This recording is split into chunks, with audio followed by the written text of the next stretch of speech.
Esta es una conferencia dirigida a estudiantes de medicina y médicos generales. Hoy vamos a hablar sobre neuropatía periférica. Empecemos por lo más básico. Recordemos que el sistema nervioso periférico lo conforman los pares craneales, con excepción del olfatorio y el óptico, las raíces nerviosas, los ganglios radiculares, los nervios periféricos y el sistema nervioso autónomo. A grandes rasgos, podemos dividir la neuropatía periférica entonces en dos tipos fundamentales: la polineuropatía periférica y la monopatía periférica. Ambas pueden tener causas similares y ambas tienen a su vez causas muy diferentes y por ende tratamientos muy distintos. Empecemos por la neuropatía periférica. La polineuropatía periférica es un compromiso generalizado y homogéneo de varios nervios periféricos, generalmente distales.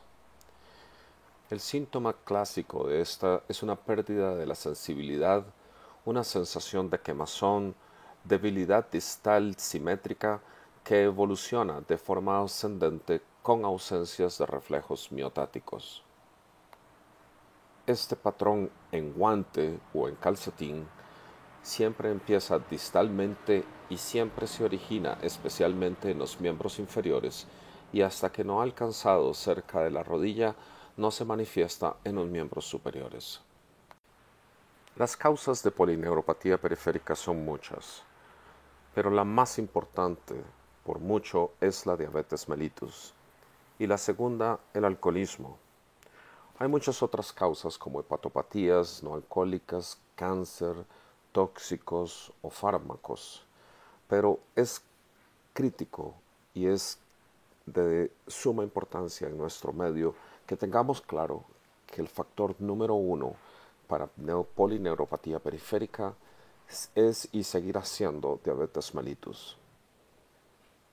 La polineuropatía periférica por diabetes entonces ocupa el 50% de todas las polineuropatías periféricas.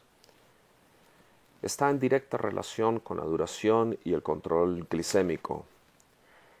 Es la forma más común de polineuropatía simétrica distal, es decir, aquella polineuropatía que se manifiesta como una pérdida de la sensibilidad en calcetín, quemazón, debilidad muscular progresiva ascendente y ausencia de reflejos miotáticos. La segunda causa más importante es la polineuropatía alcohólica. Esta es una enfermedad sensitivo-motora que evoluciona crónicamente y con alteración del sistema nervioso autonómico. La polineuropatía alcohólica representa el 30% de todas las polineuropatías y su principal causa es un déficit nutricional múltiple de B1 y de otras del complejo B. También no se descarta un efecto tóxico directo del alcohol. Es sin embargo una polineuropatía con buen pronóstico. Tan pronto se suprime el alcohol, mejoran los síntomas. Si tenemos un paciente con polineuropatía y no es diabético y no es alcohólico, lo cual incluye al 80% de todas las polineuropatías, debemos entonces considerar que estamos ante un síndrome paraneoplásico. El más frecuente origen de polineuropatía es el cáncer de pulmón, pero no es exclusivo. También vemos polineuropatía periférica como síndrome paraneoplásico asociada a linfomas, leucemias, policitemia vera y otras patologías. Un 5% de todos los pacientes con cáncer, de todos los tipos de cáncer, presentan neuropatía periférica, pero si hiciéramos estudios electromiográficos de estos pacientes, hasta un 50% de ellos tienen alteraciones. Cáncer genera una neuropatía axonal de predominio sensitivo y evoluciona de forma subaguda o crónica. Habiendo cubierto entre el 85 y el 90% de todas las polineuropatías periféricas, entonces nos quedan las causas menos frecuentes. Y dentro de estas debemos considerar hepatopatía crónica, nefropatía crónica, polineuropatía asociada a VIH, neurotóxicos como los disolventes, las colas, los barnices, pinturas, tintas e incluso la quimioterapia, y síndromes autoinmunes como el Guillain-Barré. Hay otro grupo de enfermedades como el lupus eritematoso sistémico, las hepatitis B y C, herpes varicela zoster, enfermedad celíaca, artritis reumatoidea, el síndrome de Sjögren, las vasculitis, la poliarteritis nodosa y otras enfermedades autoinmunes que están directamente relacionadas como causas de neuropatía periférica y polineuropatía periférica. Lo importante es reconocer la enfermedad y no olvidemos que tenemos síntomas de alteraciones motoras, sensitivas y autonómicas. Los síntomas de alteraciones motoras más frecuentes son debilidad, fatiga, calambres y fasciculaciones. Las sensitivas se asocian a disestesias, dolor, quemazón y ataxia. Autonómicas tenemos ortostatismo, alteraciones digestivas, urinarias o respiratorias e incluso impotencia. Los síntomas sensitivos preceden a los motores siempre en la polineuropatía periférica. Se suelen iniciar en los dedos de los pies, ascendiendo en media. Solo cuando la sensación llega hasta las rodillas o el muslo aparecen síntomas en las manos. Los reflejos miotáticos usualmente están ausentes, en especial los más distales.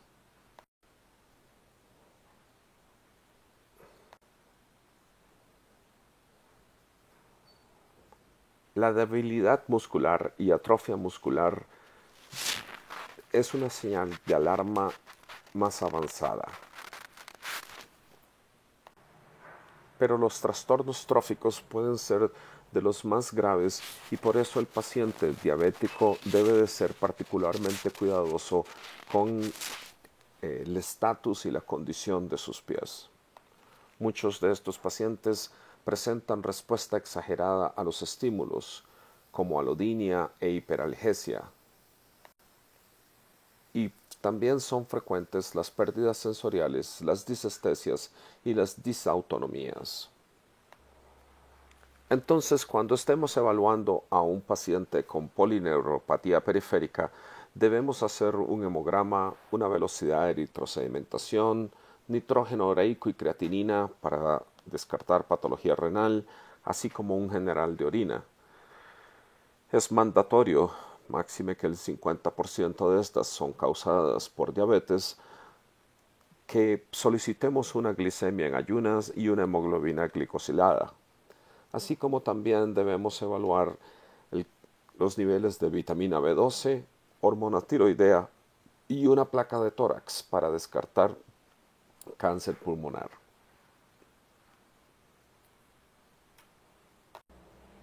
Electromiografía y estudios de conducción nerviosa nos pueden ayudar a aclarar el estatus neurológico periférico de nuestro paciente. El tratamiento es específico para la enfermedad subyacente, es decir, si estamos ante un diabético debemos controlarlo adecuadamente.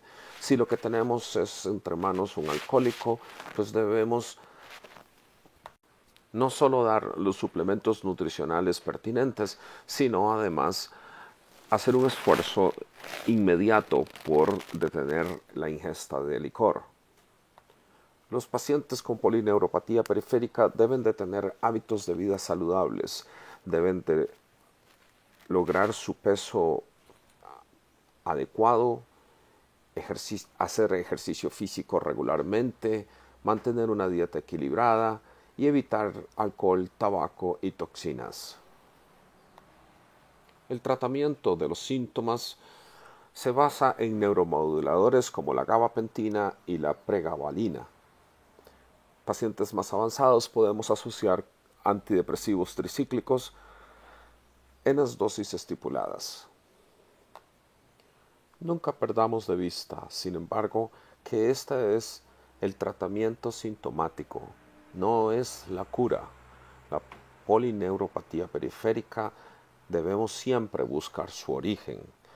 50% es por diabetes, 30% por alcoholismo y las otras causas más infrecuentes, la más importante, insisto, son los síndromes paraneoplásicos. Las El tratamiento se basa en encontrar el diagnóstico, en encontrar la causa, hacer un diagnóstico apropiado y tratar esa causa. Tratamiento del dolor con medicamentos neuromoduladores y antidepresivos no es exitoso si no estamos tratando la causa. En las neuropatías periféricas debemos analizar un grupo diferente que son las mononeuropatías periféricas. Y dentro de estas debemos entender que las mononeuropatías se definen como la afectación local de un único nervio o de un grupo de nervios específico por trauma, compresión, atrapamiento o secundaria a infecciones.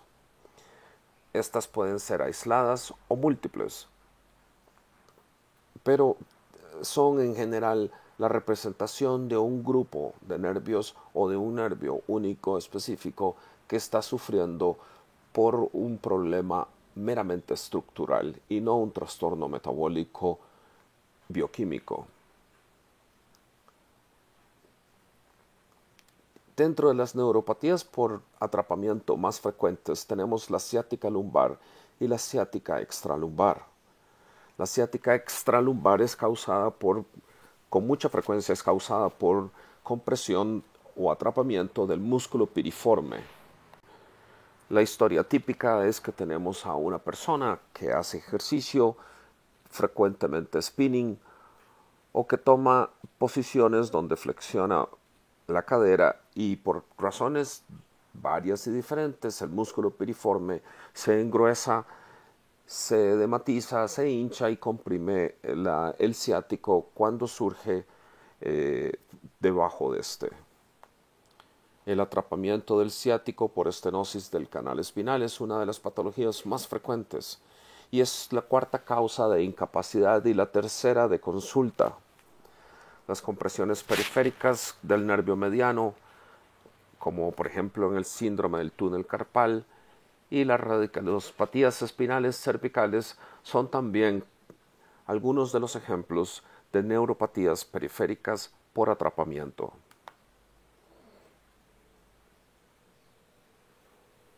Las neuropatías por atrapamiento se puede ver en todos los grupos étnicos y edades. Son más frecuentes en las edades avanzadas y prevalecen entre un 2.5 a 10% de la población. El diagnóstico etiológico es crítico para establecer el tratamiento correcto. Un examen neurológico nos va a guiar topográficamente para poder encontrar la zona específica donde el nervio está siendo atrapado y poder determinar un tratamiento de liberación. Es por esto que la historia clínica, el examen físico y particularmente un examen neurológico detallado, aunado a radiografías espinales o imágenes de la zona de atrapamiento en particular, nos pueden ayudar a hacer el diagnóstico apropiado. Y en particular, la neuropatía periférica por atrapamiento espinal, una de las más frecuentes que vamos a ver en la consulta, se benefician mucho de las imágenes por resonancia magnética. Con una población cada vez más añosa y sedentaria, la degeneración de los segmentos intercorporales con espondilolistesis degenerativa y por ende atrapamiento no monoradicular sino de múltiples raíces focales es cada vez más frecuente. La degeneración de estos segmentos también puede ocurrir en la columna cervical, produciendo artrosis degenerativa y compresión radicular cervical. Lamentablemente para muchos esto se maneja igual que una polineuropatía periférica. El tratamiento de las causas y los síntomas de una polineuropatía periférica es muy diferente de una mononeuropatía periférica causada por atrapamiento. Así que la utilización de estos medicamentos es una extrapolación equivocada. En el pasado, el tratamiento quirúrgico de un atrapamiento radicular era un abordaje agresivo, extenso y con resultados muy discutibles e incluso malos. Pero esto ha cambiado dramáticamente en los últimos años y el tratamiento de los síndromes de atrapamiento espinal ha variado enormemente gracias a una mejor comprensión de la biomecánica espinal. Ahora entendemos mejor cómo funciona la columna y entendemos que debemos restablecer el funcionamiento apropiado de esta desde un punto de vista biomecánico. De lo primero que debemos entender es, sin embargo, de que la actividad física no es una opción. Debemos hacer ejercicio regularmente y mínimo de 30 a 45 minutos diarios. La semana tiene 168 horas. No es posible que no le podamos dedicar alrededor de 4 o 5 a nuestro cuerpo. Debido a la mecánica espinal, es sin embargo recomendable evitar impacto. Y aunque está muy de moda las carreras de fin de semana, la recomendación ideal para el paciente con un síndrome de atrapamiento espinal es ejercicio sin impacto, donde la natación sigue siendo el rey. Definitivamente los pacientes no deben de fumar. Es conocido de que el fumado acelera el proceso de deterioro del segmento intervertebral y por ende empeora el atrapamiento de las raíces nerviosas espinales. Terapia física e higiene espinal son algunas de las maniobras que podemos utilizar en el manejo de los pacientes con patología espinal degenerativa. Es importante también enseñarle a dormir correctamente a nuestros pacientes. La posición boca arriba o de medio lado con apoyo apropiado de la columna cervical y evitando la posición boca abajo son fundamentales para una columna sana. Y utilicemos medios físicos, estimulemos a nuestros pacientes con dolor agudo a utilizar compresas frías con frecuencia y con dolor crónico y espasmo muscular compresas tibias. Es crítico que nuestros pacientes entiendan la importancia de mejorar su composición corporal. No es un asunto de cuánto peso, sino de cuál es la composición corporal apropiada. Personalmente tengo algunos pacientes que considero flacos gordos, es decir, tienen pesos apropiados para su talla, pero su porcentaje de grasa corporal es extremadamente elevado. Aunque debemos hacer un esfuerzo porque nuestros pacientes estén en su peso ideal, no debemos de perder de vista el aspecto de la composición corporal. Una dieta antiinflamatoria es ideal en un paciente con degeneración de segmentos intervertebrales. Alta en omega 3, baja en omega 6 y una serie de recomendaciones que más adelante discutiré en otras charlas sobre dieta antiinflamatoria.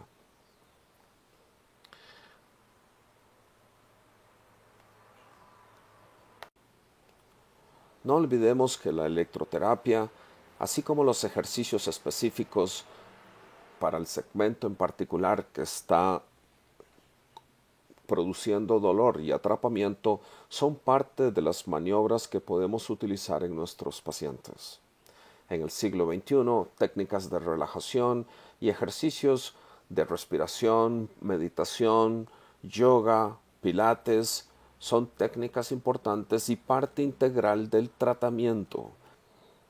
El desvío de la atención es uno de los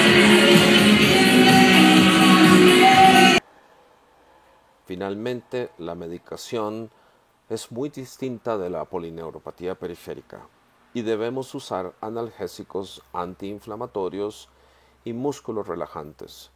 Particularmente la combinación de antiinflamatorios, siempre que se pueda y no haya alergias, con músculos relajantes es sinérgica y por ende la combinación ideal. Si esto es insuficiente, podemos considerar la utilización de antiinflamatorios directos. La aplicación de esteroides de depósitos es parte del manejo integral asociado a todas las otras cosas que vimos antes. Pero en algunos pacientes esto no es suficiente y debemos recurrir a técnicas microquirúrgicas de descompresión espinal. Es precisamente los abordajes mínimamente invasivos los que han logrado en los últimos años los mejores resultados en el manejo de la patología espinal tanto cervical como lumbar. Cuando tenemos degeneración de segmentos intervertebrales, pues podemos recurrir también a instrumentación mínimamente invasiva con colocación de implantes intervertebrales que recuperan la dinámica y la biomecánica apropiada de la columna. The ProDisc C Total Disc Replacement from Synthes Spine is an FDA-approved spinal implant intended to reconstruct a diseased resultados muy distintos y muchísimo mejores de los que teníamos en el pasado.